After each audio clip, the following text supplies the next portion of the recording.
বিসমিল্লাহির রহমানির রহিম। আসসালামু আলাইকুম বন্ধুরা, আজকের দিনটা শুরু করলাম। পাশের বাসার প্রতিবেশী এক আন্টি অসুস্থ। সকালবেলা আঙ্কেল আমার বাসায় এসে আমাকে বলল, মেয়ে একটা, তোর চাচি অসুস্থ, আমাকে একটা স্যালাইন লিখে দে, তোর আন্টিকে দিতে হবে। তো দেখুন বন্ধুরা, আমি আমার বাচ্চা তো সকালবেলা সেই প্রতিবেশী আন্টির বাসায় গেলাম। আঙ্কেল এসে যখন বলছিল তখন আমি স্যালাইনটা লিখে দিয়েছিলাম।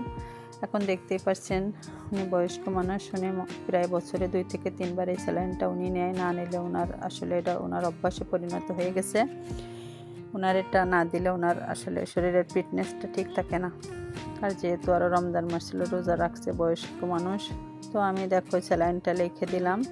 লিখে দেওয়ার পরে উনি আনলো, আমি আর আমার বাচ্চা আসলাম ওনার বাসায় এসে স্যালাইনটা এখন আমি রেডি করতেছি। তা বন্ধুরা, তোমরা দেখতে থাকো স্যালাইনটা কীভাবে রেডি করে কিভাবে ওনাকে আমি এটা ফিটিং করে দেই।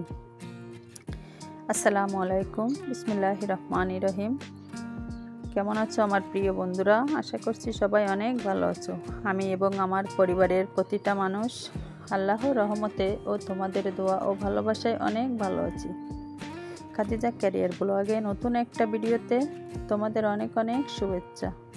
আশা করছি ভিডিওটা স্কিপ না করে শুরু থেকে শেষ পর্যন্ত দেখবে। আর ভিডিওটা যদি তোমাদের একটু ভালো লেগে থাকে তাহলে একটা লাইক দিয়ে ভিডিওটা কন্টিনিউ করো, আর ছোট্ট একটা কমেন্ট করো। তোমাদের এই কমেন্টে নতুন নতুন ভিডিও বানাতে আমি উৎসাহিত হই। আমরা যারা ভিডিও তৈরি করি, আসলে যতই করি না কেন, যতই যাই বলি না কেন, আসলে তোমাদের সাপোর্ট, ভালোবাসা ছাড়া আসলে সামনের দিকে আগানো কখনোই সম্ভব না। এ কথাটা আমি প্রতিটা ভিডিওতেই বলি।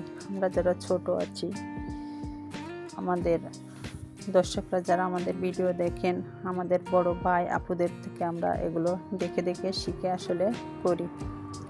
তো তাদের জন্য অনেক শ্রদ্ধা ও দোয়া শুভকামনা রইল। তাদের থেকে আমরা হেল্প পাই, আর আরও ভালো কিছু করার চেষ্টা করব। তাই দেখো বন্ধুরা, তোমরা আমাদের ভিডিওগুলো দেখে যদি ভালো লাগে আমাদের একটা লাইক দিও, কমেন্ট করো, একটা সাবস্ক্রাইব করে দিও। আমরা এই জার্নিটা নতুন শুরু করেছি, ভিডিওটা একটু হলেও তো ভালো লাগবে তোমাদের। তো দেখতে থাকো। এই যে আমি আমার আন্টিকে সব কিছু প্রসেসিং শেষ করে এখন এটা পুশিং করে দিব। স্যালাইনের ভিতরে 2টা ভিটামিন ইনজেকশন দিয়ে নিয়েছি, এটা বেঁধে রেডি করে নিয়েছি। বাসা বাড়িতে দিতে গেলে যা হয় আর কি, উনি ক্যানোলা দিবে না, উনি ডাইরেক্ট এই বাটারফ্লাই সিস্টেমে সবসময় দেয়। তো উনি যেভাবে দেয় কমফোর্টেবল ফিল করে, আমি সেভাবে ওনারে এটা ফিট করে দিচ্ছি। তো আমি যে বাসাটায় যে লোকেশনটাতে থাকি, ওখানের আশেপাশে সবারই প্রায় আমি পারিবারিক একজন সেবার মানুষ হয়ে গেছি। যার ইঞ্জেকশন, স্যালাইন, ক্যানোলা, ওষুধ, বড়ি, যা কিছু বলেন, নর্মাল ডেলিভারি, সিজারের মানে একটা প্রস্তুতি বা একটা ডিসিশন, সব কিছুই আমার সাথে শেয়ার করে। আশেপাশে সবাই আমাকে করে। আমি অনেকবার বলছি, আমি এই এলাকা, আমি যে বাসাটাতে থাকি, অনেকবার বলছি আমি একটু অন্য এলাকার দিকে একটু সরে যেতাম, আমার হসপিটালের আরও কাছে। সবাই অনেক রিকোয়েস্ট করে, আমি যাইতাম না। খাদিজা তুমি যাও না, তুমি আমাদের বিপদ আপদের সাথী, এরকম বলে আর কি সবাই। তো যাই হোক, সবার দোয়া ও ভালোবাসা নিয়ে চলতে হবে। তো দেখো বন্ধুরা, তোমাদের সাথে গল্প করতে করতে আন্টির হাতে স্যালাইনটা ফিট করে দিয়েছি। এটা যাইতে আমি কমাই দিয়ে যাব একটু, যেহেতু বাসা বাড়িতে আমি এখানে থাকবো না, আমি তো ফিটিং করে চলে আসবো। তো যেহেতু আস্তে আস্তে চাকরি লাগছে, ওনার জন্য কোনো সমস্যা না হয়। অনেক সময় তো অনেক ওষুধে ড্রাগ রিয়াকশন করে। যাই হোক, আলহামদুলিল্লাহ দিয়ে এখন আমরা চলে আসলাম। আসার সময় উনি জোর করে আমাকে 100 টাকা দিয়ে দিল। দেখো বন্ধুরা, প্রতিবেশী আন্টির কাজ করেছে, উনি আমাকে জোর করে 100 টাকা আমাকে দেয় না, বলেছে তো ছেলেরে কিছু নাস্তা কিনে দিস, এটা বলেছে, তো ছেলেকে দিলাম। তা যাই হোক, উনি ভালোবেসে দিয়েছে, আমি আর করি নাই, সেটা ভালোবেসে গ্রহণ করেছি ছেলের নাস্তার টাকা হিসাবে। এরপরে বাসায় এসে দেখো নাস্তা রেডি করছি। নাস্তা আগেই করে ফেলেছিলাম, রেডি করেছি, খাই নাই। এখন নাস্তাটা শেষ করলাম, একটু কাজ আছে বাসায়, পাক শাক আছে, রান্নাবান্না আছে। তো নাস্তা সেরে এখন চলে আসলাম বাজার থেকে। ছোটো বোনের জামাই আসছে বেড়াইতে, দেখো সে নিজেই যে বাজার করে আনছে। আমি নিষেধ করেছি, এরপরেও শোনে নাই। নিজে যে গলদা চিংড়ি কিনে আনছে আর পুঁইশাক তরকারি, কচুরলতি তরকারি কিনে আনছে। পুঁইশাক তরকারি দিয়ে নাকি চিংড়ি দিয়ে রান্না করতাম। তো দেখো বন্ধুরা কীভাবে মাছগুলো কেটে নিই। আমি বেশি একটা কাটতে পারি না, অন্য মাছ তো বাজার থেকে কাটায় আনি, এটা আর বোনের জামাই আনছে, এই কারণে উনি এগুলো নিয়ে চলে আসছে। তো বন্ধুরা তোমাদের সাথে গল্প করতে করতে সাংসারিক কাজকর্ম তোমাদের সাথে শেয়ার করি, সুখ দুঃখও শেয়ার করি। তো মাছগুলো কেটে নিয়েছি, মাছগুলো কেটে ধুয়ে রান্না শুরু করে দেব। আগে মাছগুলো হালকা ভেজে নিতে হবে, ভেজে নিয়ে শুরু করব। তা বন্ধুরা কেমন হবে জানি না আজকের ভিডিওটা। তো আমাদের আশেপাশে যারা থাকে, আমরা যে কাজের মানে পারদর্শী, আমাদের কিছুটা প্রভাব তাদের উপর দেওয়া উচিত। কারণ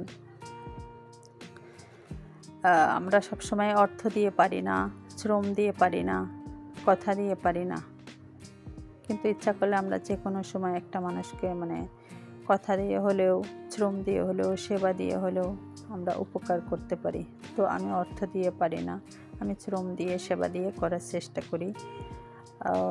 আমার সেবাটা তারা সেভাবে গ্রহণ করে, খুবই আমাকে স্নেহ করে, ভালোবাসে। তো সবার দোয়া ভালোবাসা আল্লাহর রহমতে ভালো আছি। তো বন্ধুরা দেখছো মাছগুলো ভেজে নিয়েছি, ভেজে নিয়ে আমি এখন মশলাটা বেটে নিচ্ছি। আমি সবসময় বেশিরভাগ অনেক আগে মশলা বেটে অনেক রেখে দিতাম, এখন প্রায় বছরের বেশি হয়ে গেছে, এখন আর মশলা বেটে আমি রেখে দিই না। প্রতিদিন বেটে রান্না করি, আবার যেন অন্য একটা অভ্যাসে পরিণত হয়ে গেছে। এখন বেটে রাখতে পারি না, রান্নালে সেটা আমার কাছে ভালো লাগে না, এই আর কি, মানুষ তো অভ্যাসের দাস। তো বন্ধুরা দেখো মশলাটি কষিয়ে তার ভিতরে আলু দিয়ে কষিয়ে নিলাম, দিয়ে একটু পানি দিয়ে নিলাম। শাকটা এই পানিতেই রান্না হয়ে যাবে। এই পানিতে রান্না হয়ে গেলে একটু ঝোল রাখতে হবে, কারণ আমার ছেলে আছে, প্রত্যেকটা তরকারিতে সে ঝোল ছাড়া খেতেই পারে না। এই কারণে তরকারিতে একটু ঝোল রাখতে হবে, কারণ ও শাক ডাঁটা কিছুই খাবে না, শুধু ঝোল দিয়ে আলু দিয়ে ভাত খাবে। তো দেখো বন্ধুরা তোমাদের সাথে গল্প করতে করতে গলদা চিংড়ি আর পুঁইশাক তরকারি রান্না করছি। তো আমার রান্নাটা কেমন হলো তোমরা আমাকে একটু কমেন্ট করে জানাবে। আর তোমাদের সাথে দেখা হবে নতুন একটা ভিডিওতে। সে পর্যন্ত সবাই ভালো থাকবে, সুস্থ থাকবে, আর আমাদের জন্য দোয়া করবে, আমরাও যেন ভালো থাকি, সুস্থ থাকি। আর দেখো আমার রান্না শেষ হয়ে গেছে, এখন রান্নাটা আমি রুমে নিয়ে চলে আসবো একটু পরে নামিয়ে। তো কেমন হলো বন্ধু তরকারিটা রান্না, তো একটু কমেন্ট করে জানাবে। আর তোমাদের সাথে দেখা হবে নতুন কোনো আর একটা ভিডিওতে। এ পর্যন্ত